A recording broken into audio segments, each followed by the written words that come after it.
Nada como descobrir a origem do seu personagem favorito logo depois da vinheta.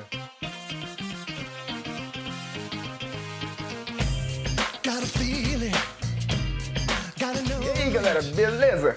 Eu sou o Luiz, do Ler ou Não Ler, e hoje eu vim falar sobre um livro que eu já tinha lido fazia muito tempo e que eu queria muito falar dele aqui pra vocês, que é o livro, na verdade esse aqui é o The Complete Sherlock Holmes, que tem todas as histórias do Sherlock Holmes, mas é o livro, mais especificamente, Um Estudo em Vermelho, que foi o primeiro romance publicado pelo Arthur Conan Doyle com o Sherlock Holmes como protagonista. Foi publicado lá em 1987 numa revista, no jornal, alguma coisa assim que eles chamam lá, e depois em 1888 foi publicado como romance em formato de livro. Nesse livro aqui, como sempre, o Sherlock Holmes é procurado pela polícia, não dessa maneira criminosa, mas ele é procurado pela polícia para tentar resolver um enigma que a Scotland Yard, a grande polícia da Inglaterra, não estava conseguindo descobrir o que era, na qual um homem foi encontrado morto com uma expressão de pavor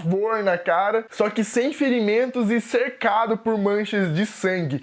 E a Scotland Yard estava meio encrencada ali porque ninguém sabia o que tinha acontecido. Alguns achavam que ele tinha sido assassinado, na verdade não muitos, mas a grande maioria achava que ele tinha cometido suicídio. Só que até que Sherlock Holmes chegou lá e falou, isso aqui não tá com cara de suicídio não. E aí começou realmente a sua investigação. Na verdade, Um Estudo em Vermelho, além de ser o primeiro livro romance do Arthur Conan Doyle contando a história do Sherlock Holmes e mostrando ele resolvendo um caso, ele é muito mais que isso, porque é nele que começa, além da história do Sherlock Holmes, na verdade não a história dele em si, mas é ali que começa a história dos romances com a amizade do Sherlock Holmes com o Watson. Porque é nesse livro que eles acabam se conhecendo. E cara, aí é muito foda, porque eu já li alguns livros do Sherlock Holmes e alguns contos também, só que eu não comecei lendo pela cronologia correta. Então eu sabia que os dois eram muito amigos, que o Sherlock era foda e que o Watson era um médico que sempre tava ali acompanhando ele, mas eu não sabia como que tudo começou. Até que eu acabei assistindo o seriado da BBC de Londres, o Sherlock são o nome, que eu acredito que vocês com certeza devem conhecer porque é um seriado muito foda, que foi transcrito para nossa realidade dos dias de hoje. E cara, eu fiquei extasiado depois que eu li Um Estudo em Vermelho, com a perfeição que eles conseguiram transpor um livro lá do século XIX para os dias de hoje. E conseguindo, de certa forma, seguir muito fielmente o livro, e foi uma coisa que me deu muito mais tesão ainda de ler o livro. Tudo bem que eu acho que eu ia ficar muito mais extasiado se eu tivesse lido o livro primeiro e assistido o seriado depois, mas ainda assim é um tom que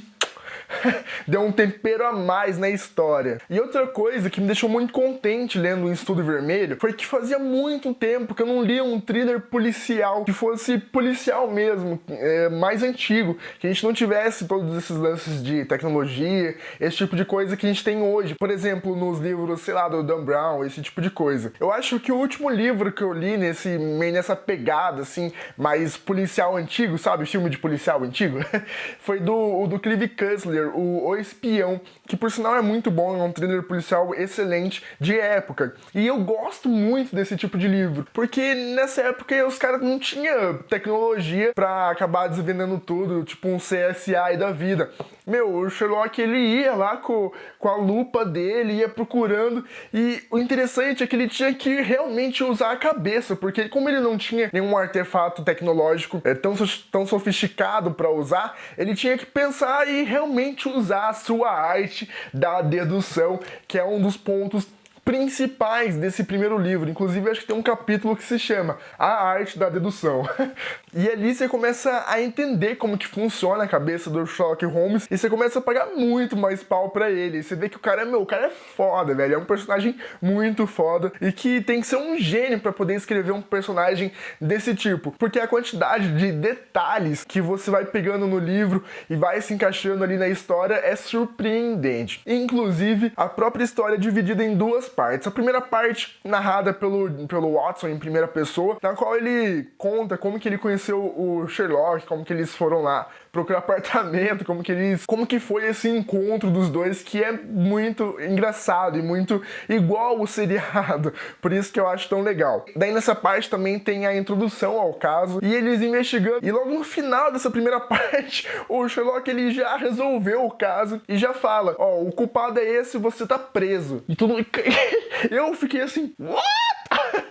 Como assim, velho? Já resolveu, o livro tá na metade, não pode ter resolvido o caso agora. E aí entra a segunda parte do livro, que é descrita em terceira pessoa, que é todo o processo investigativo e de dedução lógica que passa pela cabeça do Sherlock Holmes, desde quando lhe foi apresentado o caso, até o final dele, até como ele chegou a descobrir quem era o culpado. Então você praticamente imerge ali na cabeça do Sherlock e começa a tentar pensar com ele, e no final das contas você para e pensa, cara, como é que eu sou tão burro? Como eu não percebi? É tão lógico, isso estava aqui, ó, na minha cara, e eu não percebi que esse cara era o culpado. Quando ali todos os detalhes começam a se encaixar perfeitamente, você pensa, meu, essa história é muito foda. E, inclusive, quando você chega no final, quando eu cheguei no final, eu pensei, cara, mas já acabou? Tipo aquela sensação de, meu, quero mais, sabe? Enfim, um ótimo livro do Sherlock Holmes. Eu ainda não acho que ele seja o melhor, eu acho que o Cão dos Baskerville, assim, tá no top, que não tem como superar aquilo. Não sei se foi pela minha primeira experiência lendo alguma coisa do Sherlock Holmes que eu fiquei tão extasiado, tão de boca aberta, que sei lá, minha mente já continua achando que ele é o melhor. Inclusive, o primeiro vídeo aqui do canal é do Cão dos Baskerville, que foi como eu comecei a ler e tudo mais. Mas ainda assim, O Estudo em Vermelho é um livro muito foda. Primeiro, por ser a primeira história do Sherlock Holmes junto com Watson, que mostra eles se conhecendo, e segundo, pelo próprio desenrolar da história e da forma como ela é conduzida pra gente chegar lá no final e saber quem realmente é o culpado. E outra coisa ainda que é muito engraçada e que inclusive segue os mesmos passos ali da série da BBC, é que quando o Watson ele é apresentado ao Sherlock, meu, todo mundo acha o Sherlock tipo um louco, um lunático, sabe? Embora todo mundo saiba que ele é muito foda, meu, esse cara é louco, tipo, não tem como dar ouvidos pra ele. E o Watson, ele fica tão besta com as coisas, com as deduções do Sherlock, que enquanto todo mundo tá falando, meu, esse lunático aí, o Watson tá... Cara, você é muito foda! Como que você fez isso, sabe? Então, assim, é um livro que, se você gosta de literatura clássica, você tem que ler Sherlock Holmes. Se você gosta de livros policiais, você tem que ler essa história, pelo menos, Um Estudo em Vermelho. E é isso, galera. Espero que tenham gostado do vídeo. Em breve eu pretendo fazer mais vídeos sobre Sherlock Holmes, assim que for dando um tempinho, principalmente porque eu quero ler mais os contos, que é muito bacana, tem quase a mesma pegada ali dos romances, não é uma história tão longa, são histórias curtinhas, acho que tem conto de mais ou menos 5 a 10 páginas, então é bem bacana, espero ler eles com muita rapidez pra postar aqui e falar minha opinião deles pra vocês. É isso, espero que tenham gostado do vídeo e até a próxima!